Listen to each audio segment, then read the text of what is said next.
किसान आंदोलन के लिए गांव और घर छोड़कर शंभू सीमा पर डटे किसानों के लिए मौसम भी चुनौती बन रहा है। आलम यह है कि पहले तो किसानों ने पुलिस की आंसू गैस और रबर बुलेट का सामना कर उपचार कराया और अब किसान सर्दी से जूझ रहे हैं। शंभू सीमा पर कुछ समाज सेवियों की ओर से चिकित्सा शिविर लगाकर उपचार किया जा रहा है, जहां रोजाना सर्दी, जुकाम और पेट दर्द से जुड़े किसान आ रहे हैं। किसान आंदोलन के दौरान किसानों को अनुभवी डॉक्टरों की देखरेख में रखा जा रहा है। घंटे डॉक्टर अपनी सेवाएं दे रहे हैं। किसान आंदोलन के चलते जब भी किसी किसान की तबीयत बिगड़ती है तो उसको तुरंत डॉक्टरों द्वारा देखा जाता है।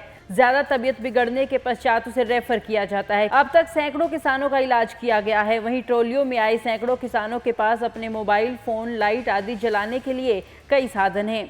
उन्होंने राजमार्ग पर लगी लाइटों के कनेक्शनों को खोलकर उनसे अपने बिजली के तार जोड़ दिए हैं। उससे उनकी बिजली के उपकरण चल पा रहे हैं।